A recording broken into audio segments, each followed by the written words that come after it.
अस्सलाम वालेकुम and welcome to my YouTube channel. आज की वीडियो में फ्यूचर परफेक्ट टेंस को डिस्कस करूंगी। इससे पहले मैं फ्यूचर कंटिन्यूअस और फ्यूचर इंडेफिनिट के बारे में वीडियो बना चुकी हूं। पास्ट और प्रेजेंट के सारे टेंसेस डिस्कस किए हैं और ग्रामर सीरीज में टेंस पर आज मेरी 11th वीडियो है। आज फ्यूचर परफेक्ट टेंस के बारे में पढ़ेंगे, इसका स्ट्रक्चर बताऊंगी, इसमें कौन कौन से यूजेस हैं, इसके किन सिचुएशंस में आपने इस टेंस को यूज़ करना होता है, वो बहुत डिटेल के साथ मैं आपके साथ डिस्कस करने वाली हूँ। लेकिन उससे पहले मैं रिक्वेस्ट करूँगी कि अगर वीडियो आपको पसंद आती है तो प्लीज़ इसको लाइक कर दीजिएगा, शेयर कर दें और कमेंट कर दें। कमेंट करके ज़रूर बताइएगा कि आपको वीडियो कैसी लगी है। और अगर आपने अभी तक मेरे चैनल को सब्सक्राइब नहीं किया और मेरे चैनल पर न्यू हैं तो please subscribe my YouTube channel. Let's move towards the topic. First of all, Urdu identification. Urdu में हम कैसे पहचानें कि ये सेंटेंस जो है ये फ्यूचर परफेक्ट का सेंटेंस है। उर्दू फिक्रात के आखिर में चुका होगा, चुके होंगे, चुकी होगी वगैरह आता है, यानी कि वो खाना खा चुका होगा। पहले मैं आपको ये बता दूं कि फ्यूचर परफेक्ट टेंस में हम एक ऐसे एक्शन के बारे में बात करते हैं जो कि फ्यूचर में किसी एक टाइम तक या उस टाइम से पहले हो चुका होता है, मुकम्मल हो चुका होता है।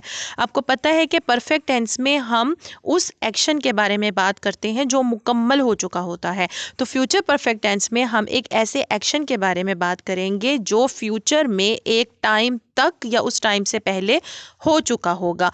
इसमें भी आपके पास ये भी होता है कि फ्यूचर परफेक्ट टेंस में आप एक ऐसे एक्शन के बारे में बात करते हैं जो एक दूसरे फ्यूचर में ही एक दूसरे एक्शन से पहले, उसके होने से पहले मुकम्मल हो चुका होता है।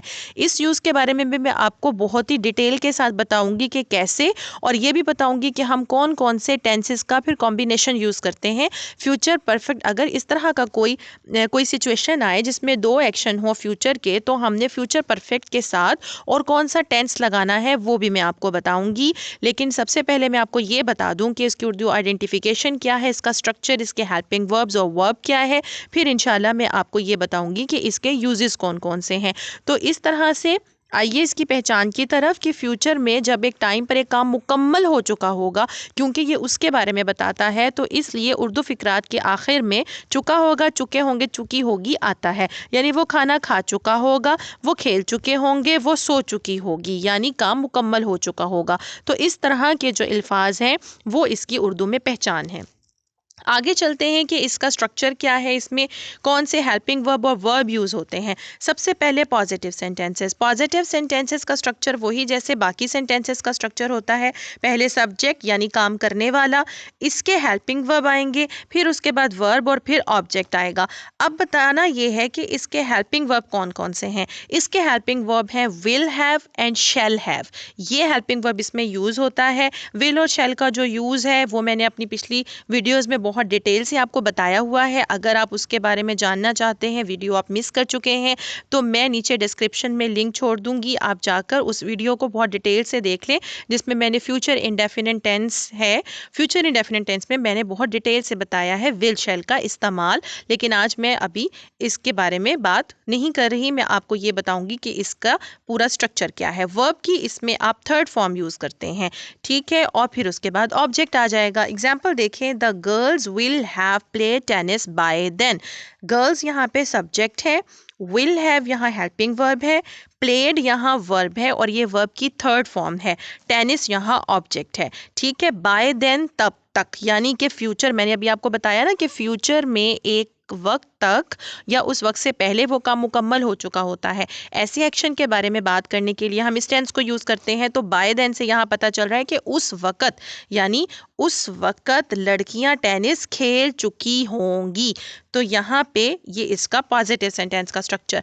अगर आपने इसको नेगेटिव बनाना हो तो फिर क्या होगा, आपको पता है कि जब नेगेटिव बनाना होता है तो हम नॉट लगा देते हैं हेल्पिंग वर्ब के बाद। लेकिन क्योंकि इसमें विल हैव, शैल हैव, दो तरह के आपको वर्ड्स नज़र आ रहे हैं, तो हमने helping verb will have, will और हैव के दरमियान में नॉट लगाना होता है। यानी कि पहले सब्जेक्ट होगा, फिर विल या शैल जो आप लगाना चाहें, फिर उसके बाद नॉट आएगा, नॉट के बाद हैव आएगा, फिर वर्ब की थर्ड फॉर्म और फिर ऑब्जेक्ट आता है। एग्जाम्पल देखें, they will not have written a letter. दे यहाँ सब्जेक्ट, will यहाँ हेल्पिंग वर्ब, not आ गया दरमियान में, फिर वर्ब, फिर हेल्पिंग वर्ब have आ गया, और फिर उसके बाद वर्ब की थर्ड फॉर्म, और फिर ऑब्जेक्ट आ गया. They will not have written a letter, वो एक खत नहीं लिख चुके होंगे. आगे चले, इंट्रोगेटिव सेंटेंसेस का स्ट्रक्चर क्या होता है. आपको पता है जब भी हम क्वेश्चन बनाते हैं तो हमेशा हेल्पिंग वर्ब स्टार्ट में आ जाता है, क्योंकि यहाँ पे विल हैव शैल हैव है. जैसा कि हमने नॉट लगाया था विल और हैव के दरमियान में, इसी तरह से हम विल और शैल को तो शुरू में ले आएंगे और विल और हैव के दरमियान में हम सब्जेक्ट लगा देंगे. यानी ये हो जाएगा विल शैल प्लस सब्जेक्ट, फिर हैव, फिर वर्ब और फिर ऑब्जेक्ट हो जाएगा. कैसे, एग्जाम्पल देखें. Will they have gone to the market by that time. क्या वो उस वक़्त तक मार्केट जा चुके होंगे, ये क्वेश्चन है. और आपको पता है जब आपने क्वेश्चन में ही नेगेटिव डालना हो तो फिर हमने क्या करना होता है, फिर आप करेंगे will they not have gone, फिर आपने हैव से पहले यहाँ पे नॉट लगा देना है. Will they not have gone to the market by that time. क्या वो उस वक़्त तक मार्केट नहीं जा चुके होंगे.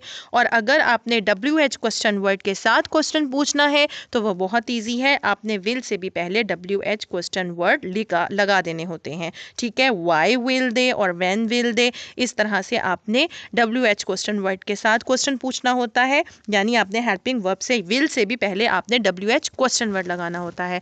तो ये हो गया इसका स्ट्रक्चर, इसके हेल्पिंग वर्ब और वर्ब. इसका स्क्रीनशॉट ले लीजिए. आगे चलते हैं, जो कि बहुत ही इंपॉर्टेंट पार्ट होता है मेरी वीडियो का, कि ये इसके यूजेस क्या हैं. जाहिर है जब उर्दू में आप लिख रहे हैं कहीं, या आप इतना टाइम तो नहीं होता बोलते हुए आपके पास कि आप ये सोचें कि अच्छा इसके आगे में चुका है, चुका ही आ रहा है, तो मैंने इसको फ्यूचर परफेक्ट टेंस में जो है वो ट्रांसलेट कर देना है. बोलते हुए आपको क्या देखना होता है, बोलते हुए आपको ये देखना होता है कि क्या सिचुएशन है, जिस सिचुएशन के हिसाब से आपने कौन सा टेंस लगाना है. इसमें इंपॉर्टेंट बात ये होती है कि आपने बोलते हुए कौन सा टेंस यूज़ करना है, आप किस किस्म के एक्शन की बात कर रहे हैं, किस सिचुएशन की बात कर रहे हैं, उसके हिसाब से आपने टेंस लगाना होता है. तो क्यों यूज़ होता है ये टेंस यूज़ होता है to describe an action that will be completed. Obviously इसमें कंप्लीटेड का एलिमेंट तो होगा, यानी एक ऐसा एक्शन जो कंप्लीट हो चुका होगा फ्यूचर में, बिफोर और by a certain time in future. वो जो मैंने आपको वीडियो में शुरू में ही बता दिया था कि फ्यूचर में एक सर्टेन टाइम तक या उस टाइम से पहले जो एक्शन कंप्लीट हो चुका होता है उसके बारे में बात करने के लिए हम इस टेंस को यूज़ करते हैं. यानी हम इस टेंस को यूज़ करते हैं फ्यूचर में एक स्पेसिफिक टाइम तक मुकम्मल होने वाले एक्शन के बारे में. दूसरा यूज इसका क्या है, दूसरा यूज इसका यह है कि हम इस टेंस को यूज़ करते हैं to talk about an other action. एक और एक्शन के बारे में बात करनी, जब हमारे पास दो एक्शन आ जाए फ्यूचर में, उससे पहले जो एक्शन कंप्लीट हो चुका होता है उसके बारे में बात करने के लिए हम इस टेंस को यूज़ करते हैं. यानी कि फ्यूचर में दो काम हुए और जो दूसरा काम है उस काम के होने से पहले जो एक्शन मुकम्मल हो चुका होता है उसके बारे में बात करने के लिए हम इस टेंस को यूज़ करते हैं. दो तरह के इस्तेमाल बताए मैंने आपको यहाँ पे, हम, और दोनों ही एक्शन कंप्लीट होंगे. यानी कि जो कंप्लीट एक्शन होता है फ्यूचर में एक टाइम पर, या एक एक्शन से पहले जो कंप्लीट हुआ हुआ एक्शन होता है, उसके लिए इस टेंस को यूज़ करना है. मैं दोबारा इसको सादा अल्फाज में बता दूं कि फ्यूचर में किसी एक और एक्शन या एक सर्टन टाइम से पहले या उस टाइम तक मुकम्मल होने वाला जो एक्शन होता है उसके बारे में बात करने के लिए हम फ्यूचर परफेक्ट टेंस के को यूज़ करते हैं. एग्जाम्पल देखते हैं, फिर आपको ज़्यादा क्लियर समझ आ जाएगा. I will have completed this assignment, मैं इस असाइनमेंट को मुकम्मल कर चुकी होंगी by the end of this month, इस मंथ के, इस महीने के आखिर तक, मैं इस महीने के आखिर तक इस असाइनमेंट को मुकम्मल कर चुकी होंगी. यानी इसमें देखिए मुकम्मल काम होने का एलिमेंट है. असाइनमेंट जो आपने बनानी है वो आपने इस महीने के आखिर तक बना लेनी है, यानी बना चुके होंगे आप वो असाइनमेंट. तो यहाँ पे काम मुकम्मल हो चुका है. इस एक्शन के लिए मैंने फ्यूचर परफेक्ट टेंस को यूज़ करना है. और ये देखिए मैंने आपको फर्स्ट, ये इस यहाँ पे कौन से वाला पॉइंट आता है, ये फर्स्ट वाला पॉइंट आता है, सर्टेन टाइम तक आप काम जो मुकम्मल कर चुके होते हैं फ्यूचर में, उसके बारे में आप इस टेंस को यूज करते हैं।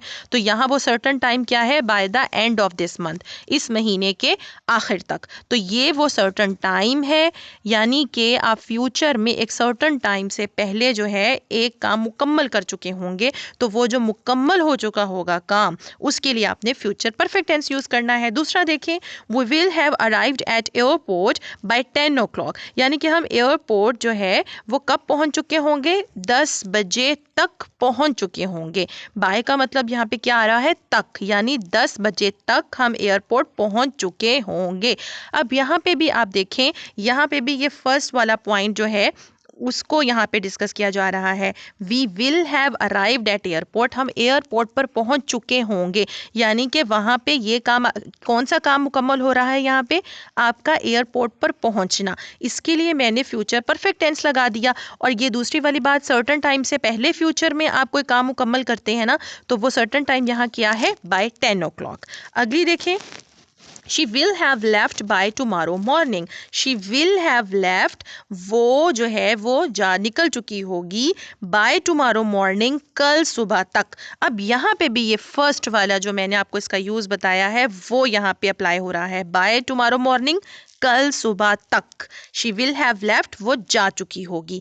तो यहाँ पे भी एक सर्टन टाइम से पहले फ्यूचर में एक काम मुकम्मल हो चुका है, उसके बारे में बात करने के लिए आप यहाँ पे फ्यूचर परफेक्ट टेंस लगा रहे हैं।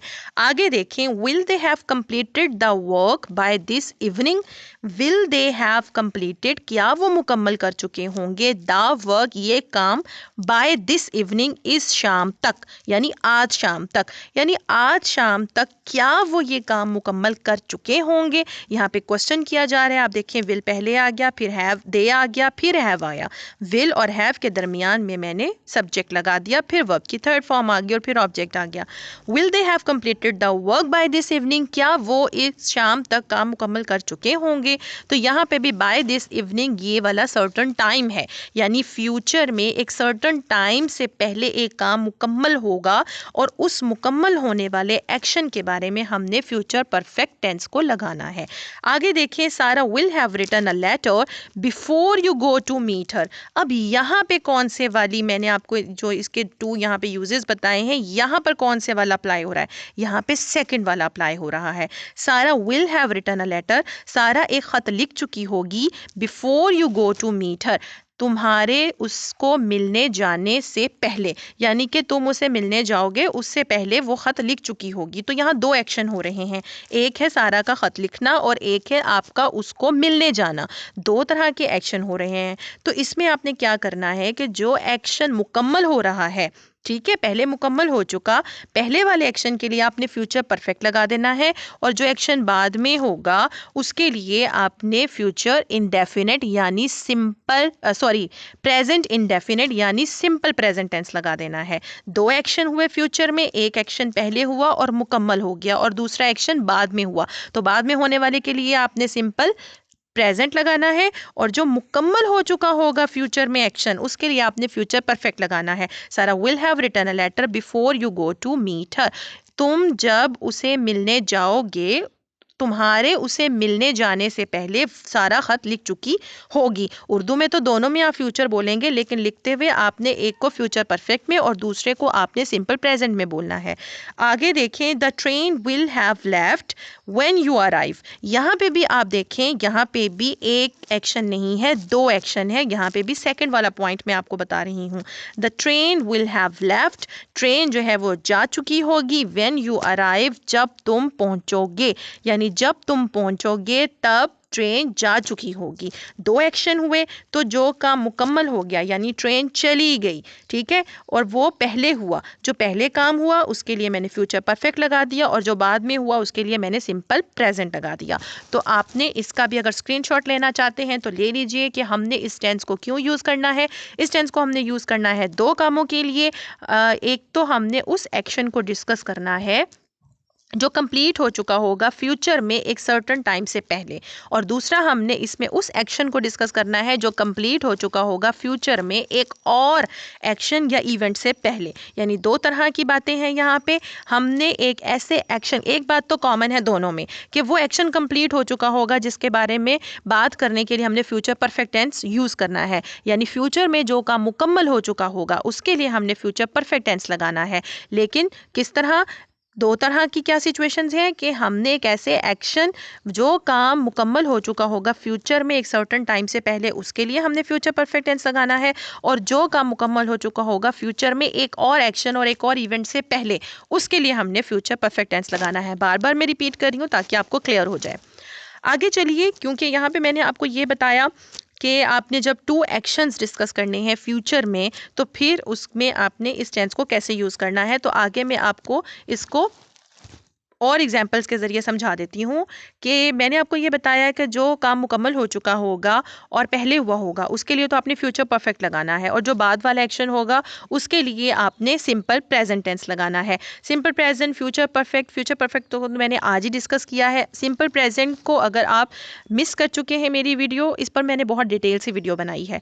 अगर आप उस वीडियो को मिस कर चुके हैं तो मैं नीचे डिस्क्रिप्शन में लिंक छोड़ दूंगी, आप चाहिए तो जाकर उसको देख लें, आपका कॉन्सेप्ट क्लियर हो जाएगा कि आपने कहाँ डूडर्स लगाना है, कहाँ आपने एस और एस का एडिशन करना है, कहाँ आपने जो है वो इसका पॉजिटिव कैसे बनाना है, नेगेटिव कैसे बनाना है, या इंट्रोगेटिव कैसे बनाना है, और कौन सी वर्ब यूज़ होती है इसमें, वो सारे रूल्स मैंने उसमें डिस्कस किए हुए हैं। आप मेरे सिंपल प्रेजेंट टेंस पर जाकर वीडियो देख लीजिए।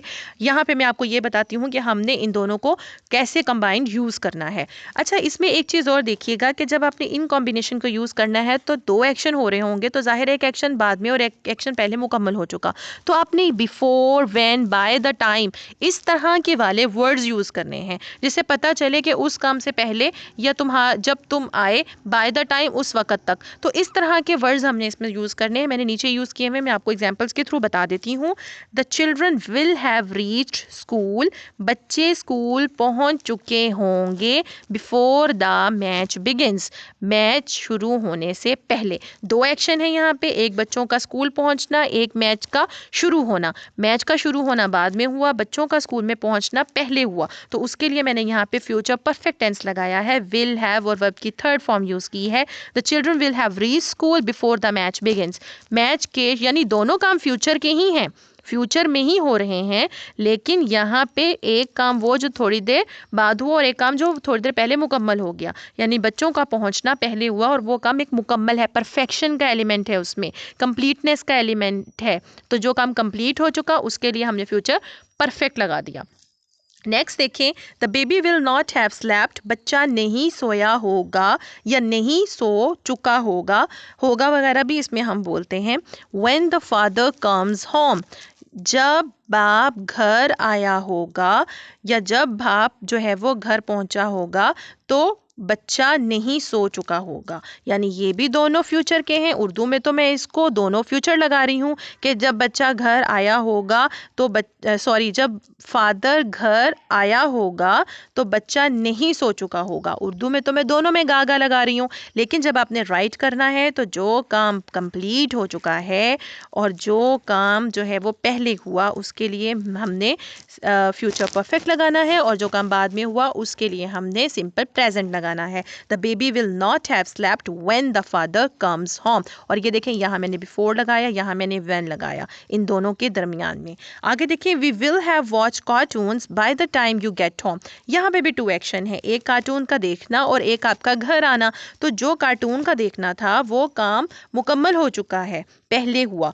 उसके लिए मैंने यहाँ फ्यूचर परफेक्ट लगा दिया। लेकिन जो बाद में काम हुआ उसके लिए मैंने सिंपल प्रेजेंट लगा दिया, और बाय द टाइम मैंने यहाँ लगाया। इसका मतलब है कि उस वक़्त जब तुम घर पहुंचे होगे, ठीक है ना। तो we will have watch cartoons, हम कार्टून देख चुके होंगे, by the time you get home, उस वक़्त जब तुम घर पहुंचोगे, ठीक है, जब तुम घर पहुंचोगे।